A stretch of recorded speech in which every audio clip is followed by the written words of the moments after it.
Hey everybody, welcome back to the Paid Search Podcast. My name is Jason Rothman. As always, I'm joined by the great Chris Schaefer. This is a podcast exclusively about Google Ads and search engine marketing. Chris, how's it going today? Hey! Yes! It's great, Jason. I'll be the one to yell. I don't feel comfortable doing it, but I know it took you years to achieve that, so maybe I'll just keep doing it till you bring it back. But I'm good. Exciting times, beautiful weather, successful business, amazing campaigns, and it's just a normal day. You know, it's just another day, and that's what life is. That's what we put together here. And what's ridiculous? We really did switch roles here. Yeah, what's ridiculous is that we're just going to give it away for free. You know, just to roll in the rest of the Jason mantra, I'm going to talk about how we just give it away for free. We're about to tell you all the successes, ours. Jason, at the point that we've talked, I'm starting to push up to where, like, I've spent more hours talking to you than I have the woman I committed my life to, like 15 years ago. You know, like, we talk a lot about one topic. Who would have thought that we could talk this long and still not run out of stuff to talk about and still provide such good content? It's amazing. Does she know that AdWords became Google Ads? Does she? Probably not. She probably noticed that I stopped saying AdWords and started saying Google Ads to people. But that's a good question. I'll report back on that and let you know how plugged in is the woman of the number 2 greatest Google Ads manager in the world. Thanks, Chris. Appreciate that. Yeah. No, it would be, I'm thinking it would be interesting to get her on here one day or get Cynthia on and just ask them basic Google Ads questions, because what's interesting is the flow of information. They are very close to 2 of the top Google Ads managers on the planet. We talk about Google Ads all the time. It just flows around us.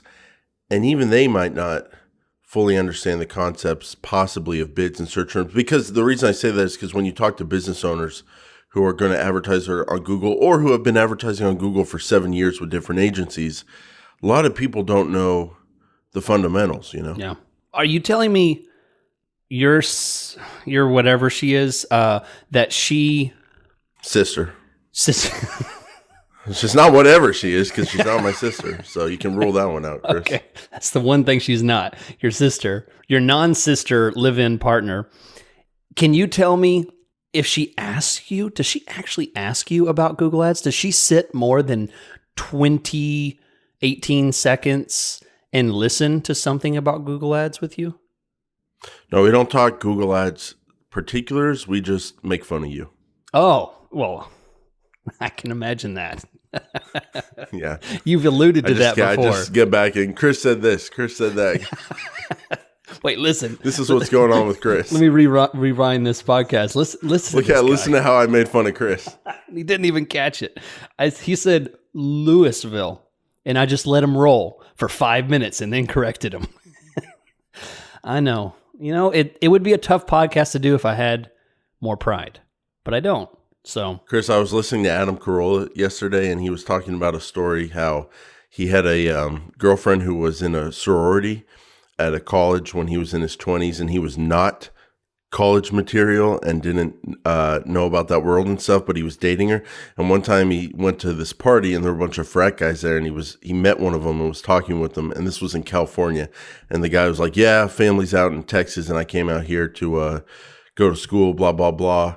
And Adam Carolla asked him, so what do you guys do in Texas for fun? And he's like, well, you know, we like to go down to the beach sometimes. And then Adam Carolla flipped out on him and made fun of him and started like maniacally laughing, because he was like, there's no beach in Texas, you idiot. Because his impression of Texas was just fields and country. And so that reminded me of your lack of geography. Honestly, the last thing we made fun of you on was, we talked on Patreon a few weeks ago about private school, and you were talking about how you were so impressed when you toured a school because the kids who were like in 3rd grade could name all 50 states. Yeah. And we were just like, Chris can't do that, and that's Well, not that impressive, but it's impressive for Chris. I feel like many of our listeners are nodding their heads right now. I don't think that I'm in the minority of people that cannot name all 50 states. Watch any Jimmy Kimmel Man on the Street episode where he asks basic questions about government, civil stuff, anything like that. People don't know. So I'm just admitting it instead of being embarrassed. So Chris, when I talk to Cynthia, sometimes she's like, Wisconsin.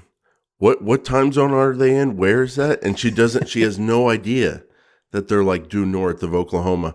But let's talk a little civics, talk a little government, just in terms of like high school education. Really? I'd love to just like pull out one little trivia to teach people each week, and we can teach them by asking you. So I'm gonna grant you, for the sake of the show, that you understand that the U.S. Senate passes a bill, and then Congress together passes a bill, the House, and then it goes to the president, and it doesn't become law until the president signs it. You know that, right? Yeah. The three branches. What is the process called between the time when both houses, the U.S. House of Representatives and the Senate, pass their own bills? They have to get to one bill. So even though they both pass this law, whatever, blah, blah, blah, it's got to become the actual same wording so they can send the president one bill to sign. So what is that process called? Kind of a hard question for the first week of this. I thought you were going to ask, like, what is the capital of? Like, this is a fill in the blank question. I don't know. Okay, you're right. Okay. All right. I don't know that. All right, you're right. Okay, so what's the answer? Reconciliation. Oh my goodness. I don't think I've ever heard What is the capital of Florida? Multiple choice. And I'll give you one that we know it's for sure not. Miami. Okay, no, here's it's your not multiple Miami. choice. We know it's for sure not Miami. No. All right, Miami, Liberty City, Tallahassee, or Lakeland. Oh, the one I was thinking wasn't even in that list. Is there? I don't know. Well, you have to guess. It's multiple choice. Miami, and it could be Miami. I could be just trying to throw you off. There's no Liberty way. City, Tallahassee, or Lakeland. Good job, Chris. You know the capital. You know the capital of one of the biggest states in the country. It's like, yeah, that's true. Chris, did you get nervous about academic, like test taking and stuff? Because you get nervous every time we do something like that. Well, I've never taken a test in front of thousands of people, so that's a first. But I know I didn't. I'd never really. I mean, yes, actually, take that back. I constantly got nervous. How many Supreme Court justices are there? Are you U.S. Supreme Court. Well, there's an odd number. Don't Google it. There's an odd number. I'd say 7 or 9. Can't remember which. Well, you got to pick one. 7. It's usually like a 3-4 vote is what I usually hear. So 7. What? How many? 9. You're making yes. Good job, Chris. You got it. He's making facial gestures on an audio show. Now name them. Oh, come on.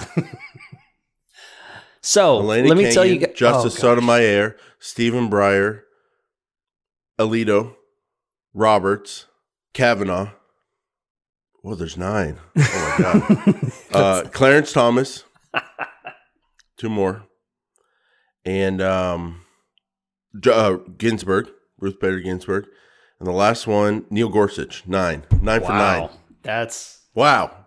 Can I be elected president yet? That's friggin' amazing. Just knowing the 9 Supreme Court justices off the top of my head, do you know that puts me in like the top 1% of, or something like that, or top 3% of? Do you know that knowledge? About non-civil U.S. things? Like, do you know that? I know everything about everything. Probably. Oh wow, that's amazing. So if I asked you a you biology want to throw question, trivia at me? Like, yeah, what is the quote unquote powerhouse of the cell? This is a biology question. Powerhouse. Glucose. Wrong. Mitochondria. Mononucleosis. No. Mitochondria. Like like you hear that. Oh, mitochondria. Okay. Like that's like a high school question. So you don't know. I don't know. I think I defeated you there. Maybe 99% of everything. But let me tell you guys about how to get a grade A+ on your Google Ads. I'm talking about Optio, optio.com/PSP2. I'm going to give you my favorite thing of today about what I like about Optio. Okay. I get up in the morning and I get into my Google Ads. That's the first thing I do. I start checking and going through my list of all my accounts. The most difficult thing is figuring out, what do I check now? What do I look at? What deserves my attention during this time? And what I love about Optio is that when you log in and get into an account, there's a list of boom, boom, boom, boom, boom, boom, things to check. Warning, this is happening, or you should write a new ad, or you should increase bids, or you check your frequency cap on your remarketing, or decrease bids, pause this keyword, disable search partners, all kinds of ideas. This is a great tool, and not only does it give you descriptive ideas of how to improve your Google Ads, but it also gives you suggestions on how to do it faster.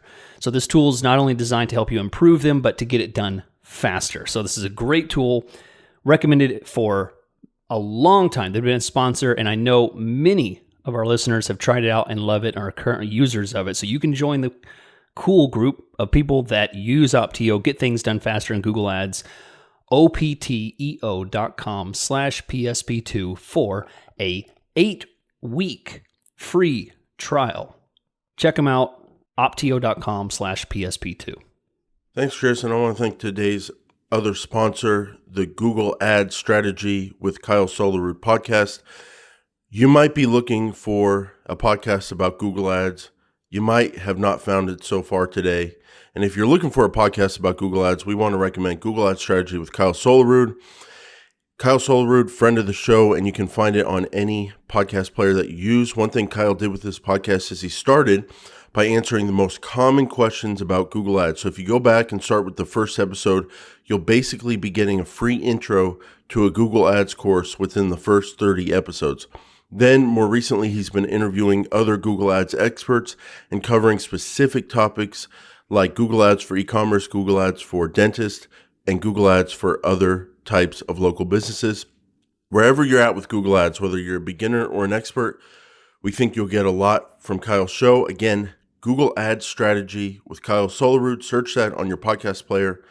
Subscribe today. You can also go to googleadstrategy.com and see the recent episodes and their great episode topics. So, Chris, we're going to finish up our series today about making the perfect website for pay-per-click performance, Google search ads performance, and I happen to think these principles we've laid out also make for a great business website in general. But first, I want to read this week's 5-star review of the week from Ashley in, that's what they're calling it on Apple Podcasts now. It says the #1 country in the world.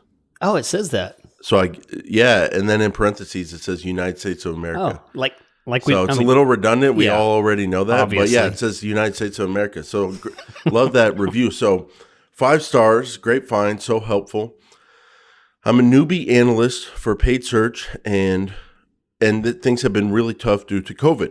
So I'm glad I found this podcast with such great content. I listened to them while I cook and was able to catch up with so much knowledge. Thank you, guys. Wow. Well, that's amazing, Chris. I wonder what she's cooking right now. I love home cooking. I have spent a lot of money to make sure I get as much home cooking as possible at my home. Big, huge kitchen, because it's important. All right, we going to jump in? Or are we going to talk about... Yeah, let's dive in. So we're doing it. The way we format this is as a checklist. You can go down, run this across your own website and see what you need to improve. Now, we've talked about technical stuff. We've talked about making your site conversion tracking friendly. That's so important because if you don't do Google Ads with conversion tracking, you're not flying blind, but you're not flying as singing as you could be. Conversions really help, obviously. Then we talked about the visuals. And this week we have some miscellaneous things at the end that never really fit with anything else, and we'll run through those. But the main point of today's show is the checklist for your content. And content, we're talking words, we're talking text, we're talking what's on your site. So, Chris, one thing I've noticed about business websites that I have seen perform really, really, really good for Google Ads is kind of a buffet strategy for a menu. And I've never seen this term before. I think I came up with it. And one of the things about some of the businesses we work with, they offer so many different like kind of services. Like overall, they do one service, but within that, there's like sometimes 10, maybe 15 different individual topics that they do. So for an example, moving company, they do commercial moving, but some specialize in moving dentist offices. Whoa. So Wow. it can get really granular. And the thing about Google Ads is you want to have an ad that matches the person's search, and then you want to take them to a page on a website that matches what they're searching for.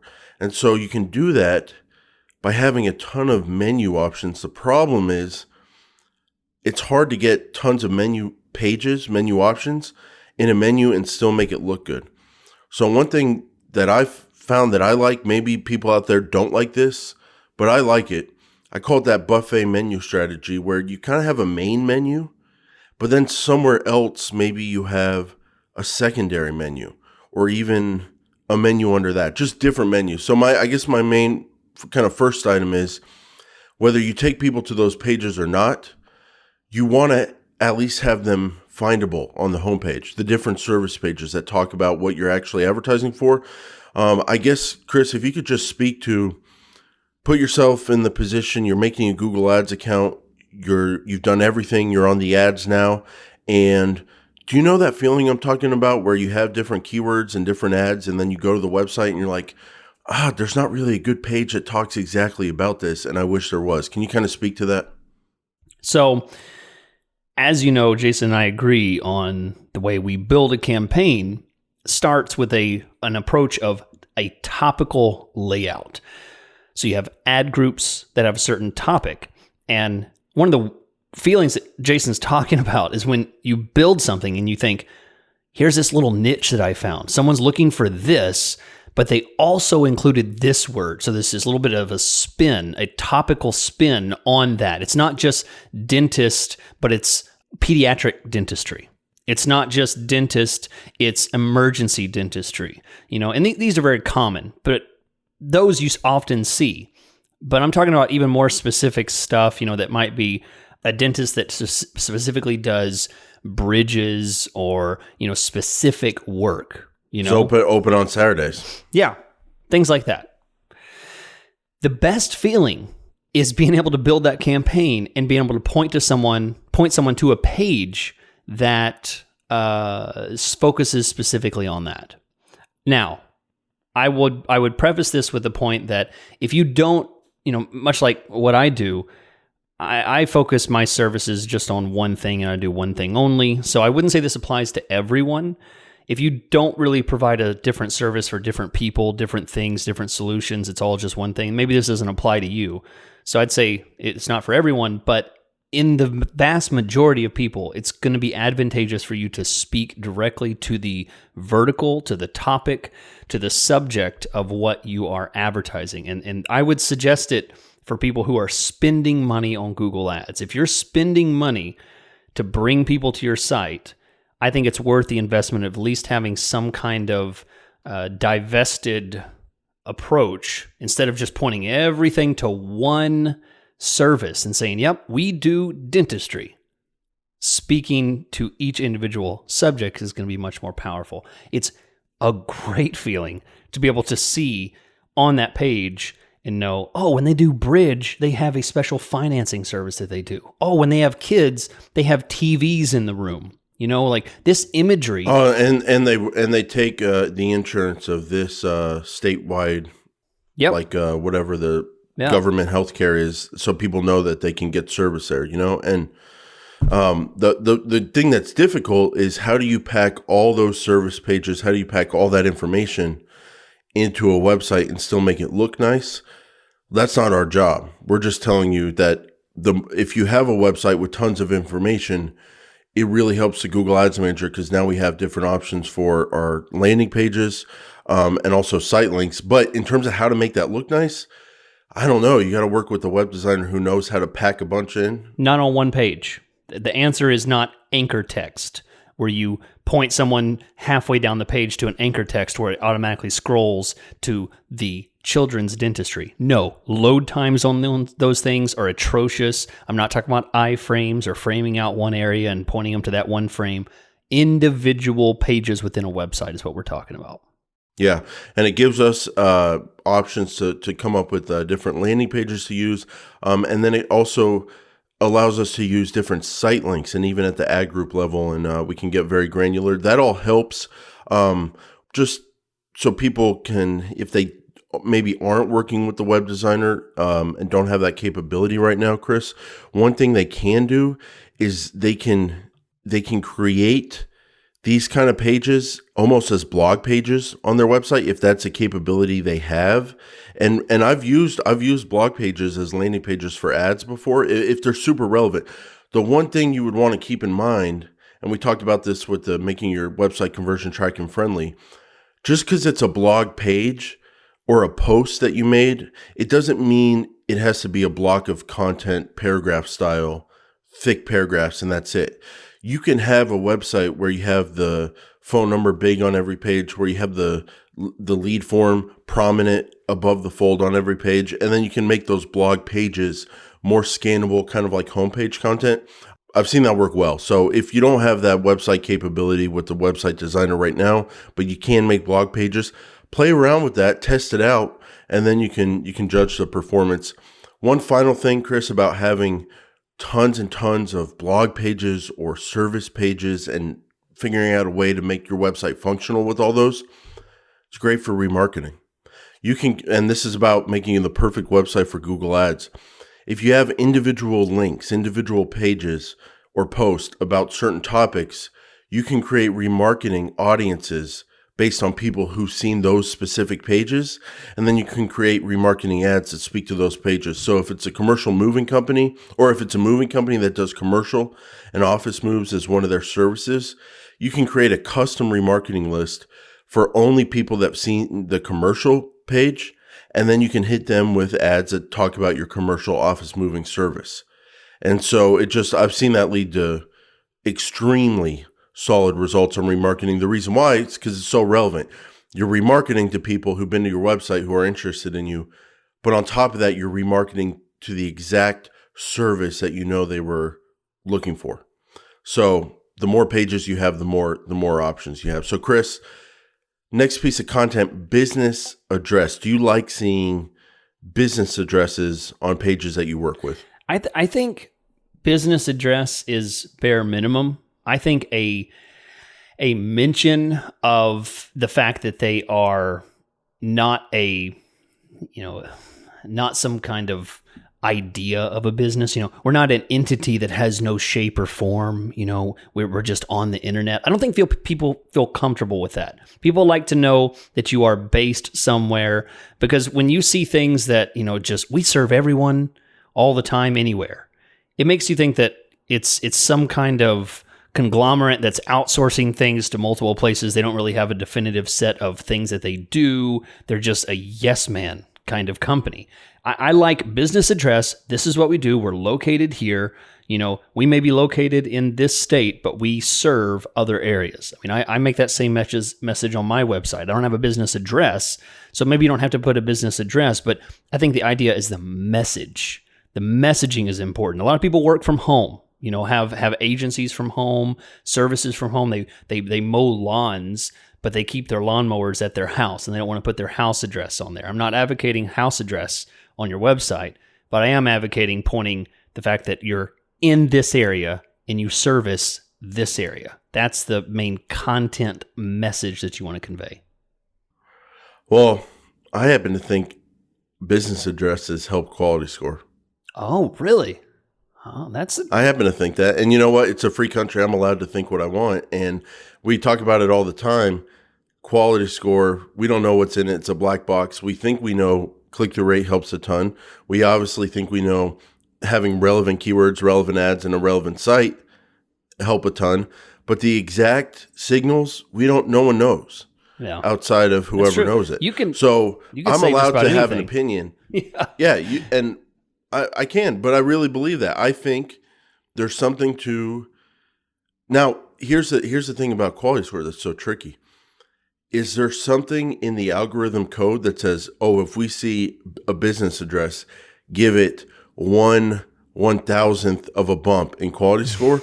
Or Probably more likely. Or is it more likely that people who see a business address on a website perform better and don't back to Google as fast and find the experience more relevant, and then that overall leads to quality scores being higher on websites that have business addresses, but it's not about the business address, it's about what the business address does for the user experience, and that's judged in a different way.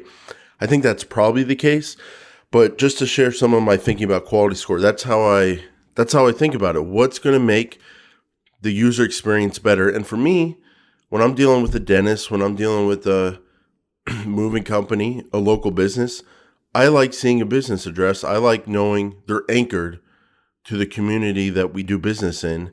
And I just like having the feeling like, okay, if something goes wrong, if this experience is not well, if I need help, if you said you were going to mow my lawn and then broke my sprinklers, I need to find, like, I want to find you. I want to know where you're located. I want to be able to know you're not fly by night, So that's why I like the business address. I think that makes a lot of sense. I would say maybe not so much quality score, but I would say that the comprehension Well, you can have your level, opinion too. That's true. My opinion is that the comprehension level is much higher. If I am looking for a restaurant and I'm Googling good Mexican food in my area, and I go to a website and it's like, this is Javi's, tacos or something like that.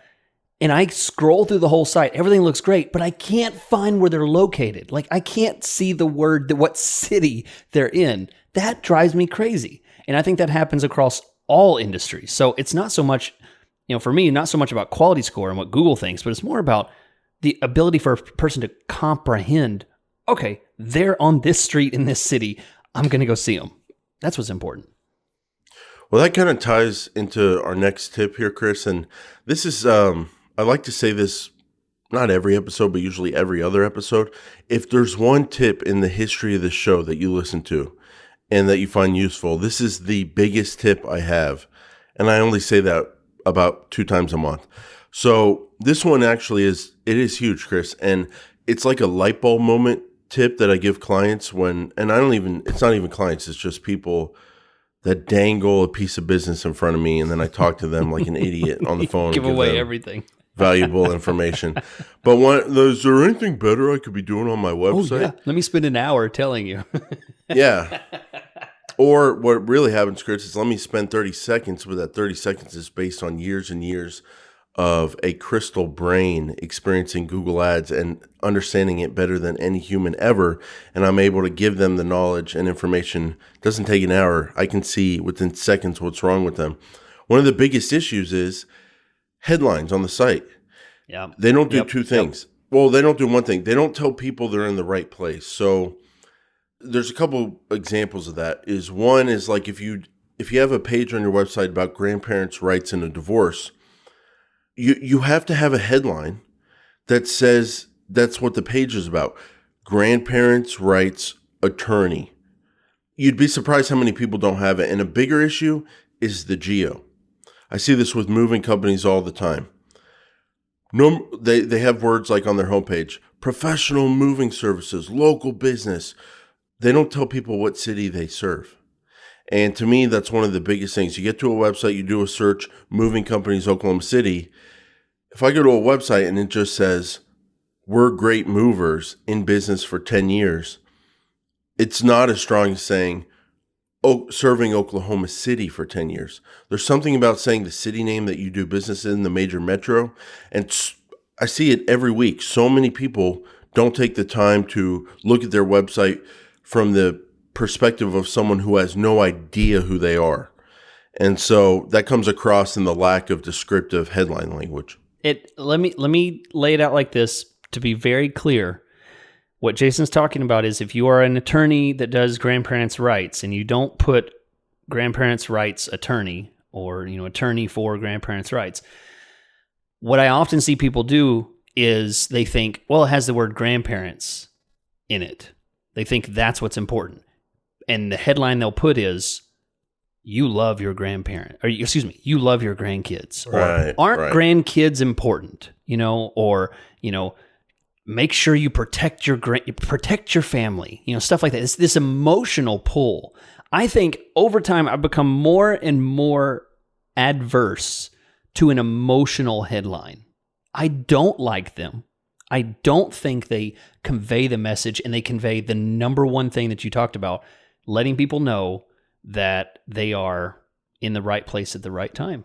I just see it so often, people just using an emotional headline, when in fact people just want to know, look, I got 3 seconds before this light turns green and I got to put my phone down and drive to work, but I'm looking for a lawyer, or I'm looking for someone to mow my lawn. Don't use emotional language. So the hard thing about that, Chris, is emotional language, persuasive language. It works. It hooks people in.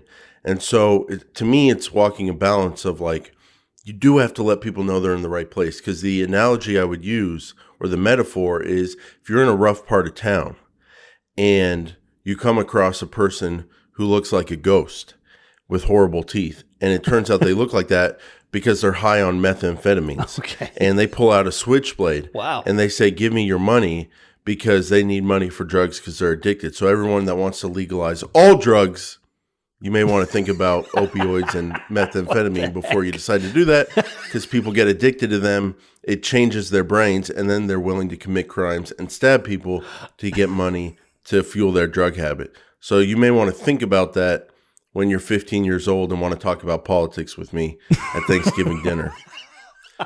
So, Chris, you're in a rough part of town. A guy who's addicted to methamphetamine comes up to you with a switchblade knife. He's on crystal meth. He's been up for 3.5 days. Where are we going with this? You'll see. Okay. Are you going to make an emotional pitch to him that says, I have a family.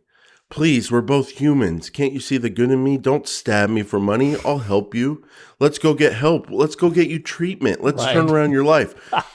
Is that going to work? Or is pulling out a gun and blasting him away in self-defense going to work?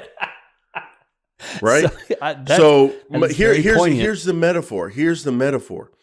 When you're dealing with people coming to your website from a Google search, you're dealing with methamphetamine users who've been up for 3.5 days. No, not everybody doing a Google search coming to your website's been on meth for 3 days, but that's how they act. Yeah. Yep. That's how they act. The drugs in their brain, whatever their brain does, when they do a Google search and they get access to the world's information in such a small part of a second, we don't even know what to call that measurement of a second, because Google's figured out how to do this. That's not the way human brains were wired. That's not what we evolved for. And it overwhelms people, and the options are too much, and they think they're going to get exactly what they're looking for, because that's what they've gotten 97% of the time when they do searches. You don't give those methed up junkies what they're looking for, they're going to bounce back to Google. So the problem is, if you do some kind of emotional pitch, persuasion pitch to bring them in, you're going to lose people who are methed up and want to flip back to Google if they don't get the exact thing they're looking for back in a microsecond. But at the same time, if you have horrible, just dry language, you're not going to get as much as you could if you had the persuasive language. But you know what, Chris? I might be leaning to where you're at, where it's like, well, if you use the persuasive language, you're going to lose way more than you're going to lose from the junkies who come to your website and are like, oh, okay, that's what I wanted.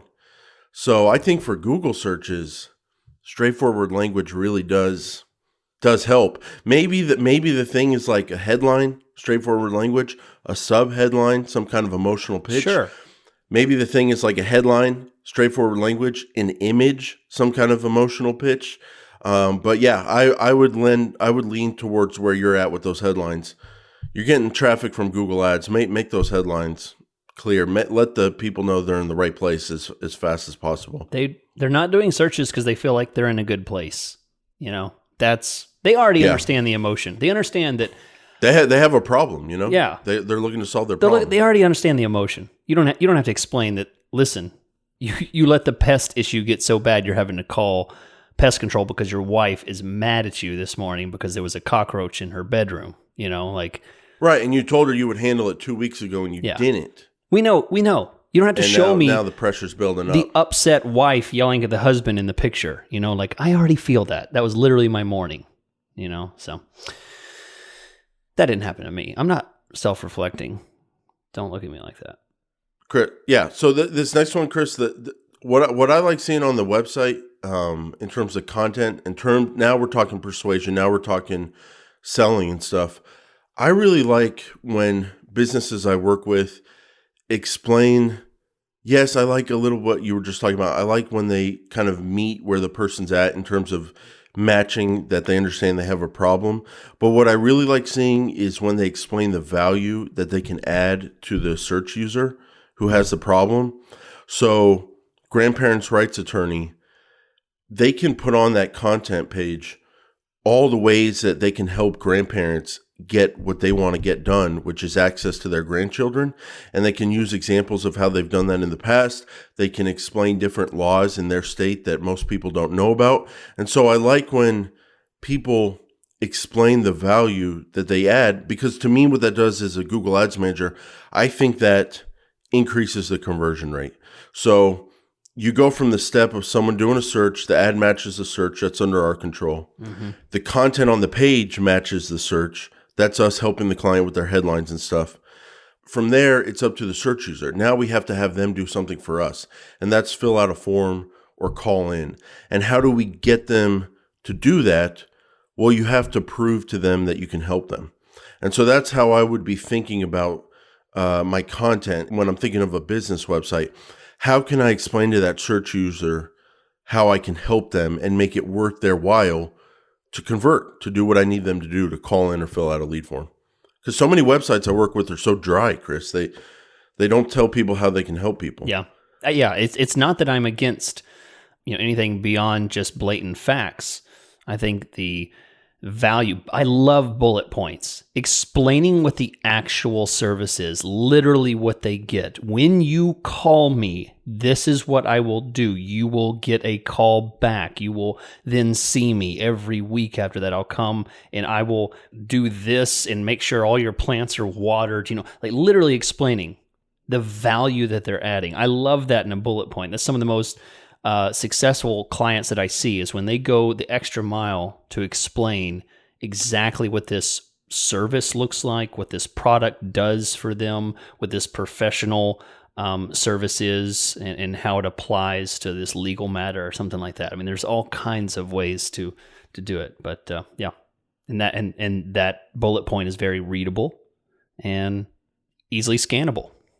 What we're talking about with these people who are coming to your website like junkies and need information quick. Chris, how many people go to a website and then read blocks of paragraphs? No one. No one. No one. No. You can. Not even when they're trying to read articles, still don't read them. Yeah, they still don't read them. They look at the headline. I can tell you that based on the fact that I've had years and years and years of experience of people clicking ads that explicitly say, we don't do what you're looking for. They still click on it. They even call the phone number on the website thinking that they're still in the right place, even though you've told them that you're in the wrong place. They don't read. So, with that said, when I look at a business website, the thing I'm trying to keep in mind is, yes, I want tons of information. Yes, I want great content, but I want it in a scannable way, something where someone can come to the website, very quickly scan down the page like they will without reading anything too in depth and taking too much time to do it, but still understand and get and receive the message that we're trying to get across. So you can use that with different color schemes, like breaking up the page with different boxes, bullet points, headlines, shorter paragraphs. And I think there's a time and a place for longer paragraphs on service pages, on blog pages, but at the same time, overall, you want things to be scannable so people can quickly scan, because that's what they're apt to do, and receive the message that you're trying to get across to them. So Chris, just before we finish up and go to Patreon, we do have some miscellaneous tips. But first, why don't you tell us about Optio? Yeah, Optio, opteo.com/PSP2. I tell you about it just about every week because it's a great tool. I recommend it. Jason recommends it. There's a reason they've been a sponsor for so long. So because people continue to learn about this tool and check it out. It's very affordable. You'll like the price.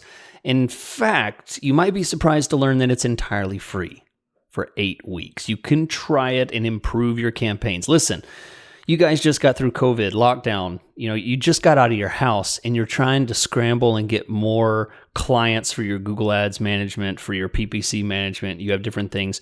You're trying to get some stuff done. Here's an opportunity to literally improve your campaigns for free for 8 weeks. Let's say it turns out you've actually closed more deals. You've gotten clients over those 2 months happier. You now just gained the ability to pay for this tool on a month-to-month basis for free because of the value you've gained for it. That's how powerful this tool is. It can improve and save your company because it gets things done faster and better than you could on your own. Optio.com/PSP2 to try it out. Thanks, Chris. And we've got another great podcast about Google Ads that we want to share with you. Google Ads Strategy with friend of the show, Kyle Solarud. It's at googleadsstrategy.com. It's all in the title. It's a podcast about Google Ads strategy. The first 30 or so episodes are episodes answering the most common Google Ads questions. So you can get like an intro to Google Ads course just from those 30 episodes. And then more recently, Kyle's been interviewing other experts on his show. No matter where you're at with your Google Ads knowledge, this is going to be a great podcast to listen to. Some of the recent episodes: Google Ads 1 penny clicks in 2002, guaranteed conversion bidding, and more. Make each click count using Google Shopping, Google Ads for nonprofits, YouTube ads for brick and mortar businesses, and discussing CBD, HVAC, smart shopping, and more. So it's an in-depth Google Ads strategy podcast. We recommend it. Go to googleadsstrategy.com, and also in your podcast players, search Google Ads Strategy and you'll find it. It's called Google Ads Strategy with Kyle Solarud. Listen to it right after this show is done and subscribe today. So Chris, just a couple miscellaneous things that come across discussing websites with clients. I want to kind of run by them and kind of see if you kind of agree with my opinion here. The first one: should I put social media links and buttons on my website? You might hear from a Google Ads manager, no, you shouldn't do that because they're going to click off and we're not going to get the conversion data. And they'll probably sound exactly like this too. But Chris, I disagree with that. I'm confident enough in my ability to help clients make money and build a strong relationship with them that I don't have to track every single conversion we get for their business. Do you love that? That is beautiful. We'd have to talk about that in Patreon, but that is such a wonderful thing. If you guys don't know, to hear your manager say something like that, where he's not so self-insecure that he has to get credit for every single leads he gets so that you don't fire him because he's afraid he didn't hit your ROI for the month. Anyway, go ahead. Yeah, glad that hit a nice little soft spot there. So, Chris, and the thing is, people are like, well, they're going to click off. And I'm like, here's my thing. Yeah, but some people want to click off, so they are going to click off. Yeah. And so if I go to a moving company website and it's like, yeah, you made yourself look great on your website, anybody can do that for $5,000. You could still be a felon, and I don't want to let you into my house. So how do I know if I want to work with you, right? Well, I like clicking to people's Facebook page. What's going on Facebook? Do you have pictures of real people? Do you have employees? Do you have reviews on there? And then you know what? I'll just dial the number I see on Facebook there because I'm there. Mm-hmm. But the business came from a Google Ads click initially. When I work with clients that have that good problem where we're not getting the conversions tracked because of that, that's okay. Let's understand the overall feel of how business. You can't track everything all the time. So I like having the buttons, social media buttons on the page. Next tip, Chris, on social media, on your blog post, wherever, just have something current. Even with the whole COVID thing, when I go to some websites and I see updates about COVID, like, hey, we understand the situation. This is how we're handling it. This is what's changed. This is the same. Even when it's something like that, I love seeing that because that tells me that's an active business that A, is good enough at what they do to be active and still be in business and be current. And then 2, shows me they care enough about their customer and the overall customer experience that they're updating social media, they're updating their website. So when I go to their blog and I see a blog post from 2 weeks ago as opposed to 2 years ago, doesn't tell me if they're still in business. Yeah. I mean, it tells me they're still in business and I don't have to wonder. I think it's kind of a bad sign when you have social media and blogs with no updates in a long time. I was thinking of a pay-per-click agency. I'm not going to name them, but I was thinking of them last night. Someone I interacted with years ago in the sense of like, oh, those are the big guys. That's who I got to become. And then I even had some clients where like I was their administrative manager almost when I was younger on their account, and they hired that agency to help us. I was like, what's going on with them? I haven't seen them recently. And I went to their website, no updates in the last couple of years on their social media. Site's still there. Site still looks great, but the blog post of social media hasn't been updated in over a year. So the question is, what's going on? Are you guys still in business or what? So that's the feeling I get when I see that. So another thing, we talked about the content, Chris. You want to make sure people can find what they're looking for. One way to do that is to have a search bar, a search button, some way to search a website that people can quickly find the search area. And to me, that's important because even if you don't give them exactly what they're looking for with Google, because maybe they did a regular search like moving companies in Nashville, but they actually wanted to know about medical offices. Well, they didn't do it in the search, so you didn't take them to that page, but they can do a search on the website and get to the page they're looking for. So I like having a search option prominent somewhere. A couple more tips, or just one more tip. Different language buttons easily seen. We've talked about it before, Chris. Seattle with Chinese, New York City with Chinese and Russian. Different areas, people speak different languages prominently. Like maybe a good percentage of the population speaks Chinese or speaks Russian in New York City. Well, they might do a regular search in English on Google. Your English ad will show up. They'll click to the website. It's in English. But you know what? They really prefer things in Russian. They see that Russian flag there. They can click on it, and the website changes to Russian. I found that to be a very, very functional, very good tip. And I can see how, from a Google Ads perspective, it can really help the conversion performance. So, Chris, that's it. We did our website series. That was fun. Jason, wonderful layout, great points. We love a wonderful series. We've gotten a lot of comments, people saying they love the series, learning a lot. You know, it's the kind of thing that when we started talking about it, we had no idea just how deep and how much there was to cover. So, really good stuff. And we're about to jump in to our Patreon. And guys, you have no idea how much people love our Patreon for the value they get for $2 a month. And I just, we do reviews about the show. I just have to share a review from someone who, really loved the show and left us a comment, and we appreciated it. And we just, it'll give you an idea of what you can expect. An anonymous comment that said, if I wanted to listen to two depressed guys complain, I would at least choose some funny ones. PaidSearchPodcast.com. You'll see the big banner for Patreon over there. And if you want that kind of content, please sign up.